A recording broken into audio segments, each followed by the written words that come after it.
तीच आतमध्ये झाली. फक्त आत ते चहा प्यायचा होता म्हणून आज चहा पेलोत आणि तुमच्यासाठी खिडकी आणि दरवाजा उघडाच होता. कारण मला तुम्हाला चोरून आयुष्यात काही करायचं नाही, म्हणजे ते क्लिअर केलं. कारण हे काय प्रश्नाचं उत्तर नाही आहे म्हणून हे आधी क्लिअर केलं.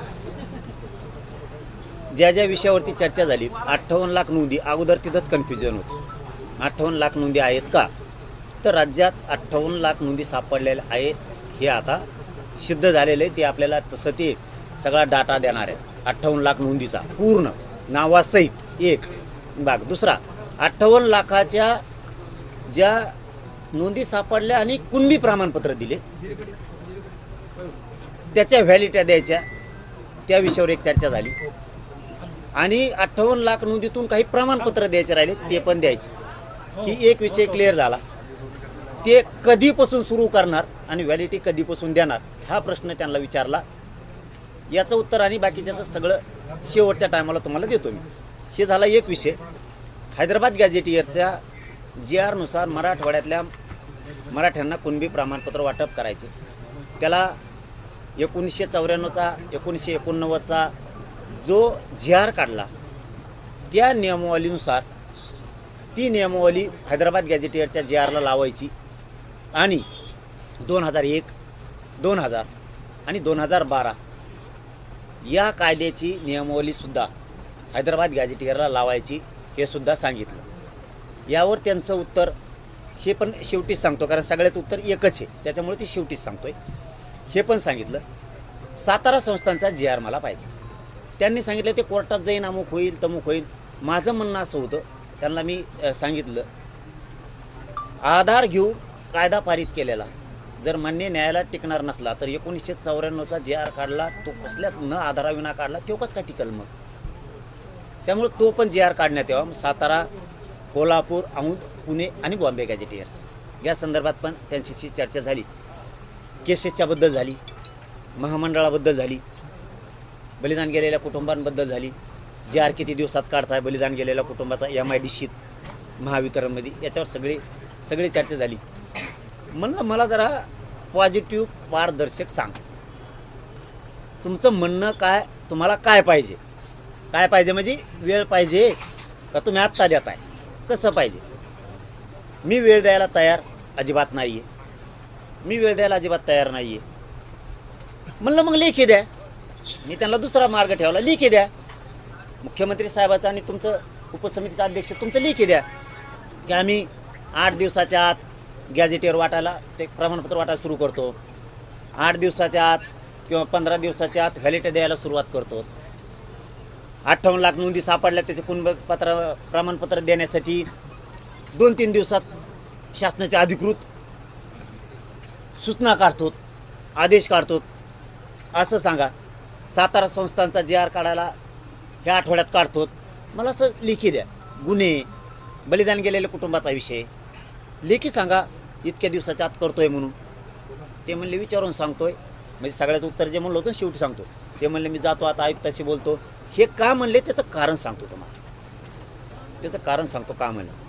कारण मी त्यांना सिद्ध करून दिलं अधिकारी व्हॅलिडिटी देत नाहीत, कुणबी प्रमाणपत्र देत नाहीत. संभाजीनगरपासून बीड, धाराशिव, जालना, नांदेड, हिंगोली, परभणी, लातूर, धाराशिव सगळ्या जिल्ह्याचे, सांगली, सातारा सगळीकडचे, नाशिक, जळगावचे यांना फोन लावून दिलेत.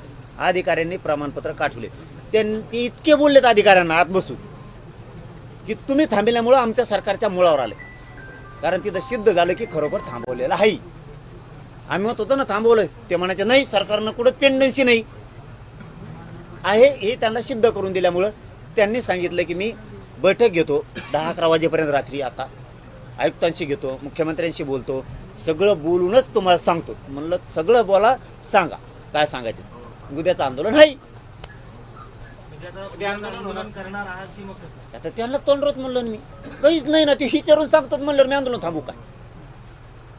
विचार माझं पहिलं ठरलेलं आहे, त्याच्यात बदलच नाही. विचारायचं आहे ना त्यांना, कुणबी प्रमाणपत्र द्यायचे का, हैदराबाद गॅझेटनुसार द्यायचे का, 58 लाख नोंदी सापडल्यात द्यायचे का, ज्यांना प्रमाणपत्र दिलेत त्यांना व्हॅलिडिटी द्यायच्या का. बरं 58 लाख नोंदी सापडलेल्या आहेत पण द्यायच्या का मराठ्यावर अन्याय करायचा हे विचारून सांगणं म्हणजे हेच आहे ना. सातारा संस्थांचा अहवाल तयार असून सुद्धा JR काढायचा, विचारून सांगतो सगळं चर्चा करून द्यायचं का नाही, म्हणजे त्याचा अर्थ तोच होतो ना. असं आहे का 8-15 दिवसात या सगळ्या गोष्टी देतो, 8 दिवस लागून देत नाहीत, आता एवढे विश्वास ठेवा, असं आहे का? विचारून सांगतो. आंदोलन थांबायचा काय संबंध आहे? हा एक खरं आहे, त्यांची वाट बघणार, चर्चा पण करणार, आणि ती उद्या पण आंदोलनात येऊ शकते चर्चेला. त्याला काय बंदी थोडीच, आम्ही थोडी त्यांना म्हणत की तुम्हाला दारं बंद. आंदोलन सुरू झालं, आज रात्रभर चर्चा करतील एखाद्या वेळेस. विखे पाटील साहेब आहेत, लाड साहेब आहेत, हे मुख्यमंत्र्यांशी चर्चा करतील, सगळ्या सचिवाशी चर्चा करतील, आपल्या मराठवाड्याच्या आयुक्ताशी चर्चा करतील. कारण सातारा संस्थांचा JR काढायचा म्हणल्याच्या नंतर त्यांना सचिवांशी बोलणं आहे, मुख्यमंत्र्यांशी बोलणं आहे, किंवा काढायचा तर इतका वेळ द्यायचा का? आता ते रिक्षा घ्यायला तयार नाहीत मराठ्यासाठी. त्यांना माहिती आहे असं खिंडीत गुतत आहे भयानक, बोलून जातो गुढीत आपण हे करून ते करून, असं का राज्य ढवळून निघलंय मराठ्याचं. आता त्यांना सगळ्यात जास्त लोड तेवे, पुरं राज्य मराठ्याचं ढवळून निघाले. सातारा संस्थांचा JR काढिनात म्हणून अर्ध्या कोकणात आणि पूर्ण पश्चिम महाराष्ट्रात खतखते. मराठवाड्यात हैदराबादचा JR काढलेला असून प्रमाणपत्र देण्यात अख्ख्या मराठवाड्यात खतखते.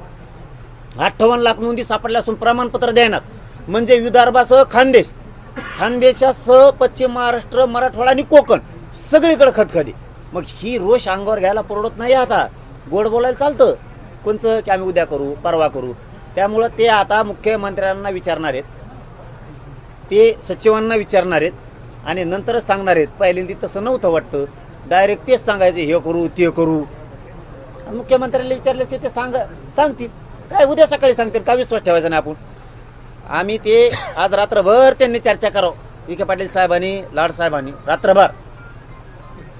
उद्या त्याला काय आंदोलन सुरू झालं म्हणजे काय बॉम्ब टाकाटाकी थोडी सुरू झाली?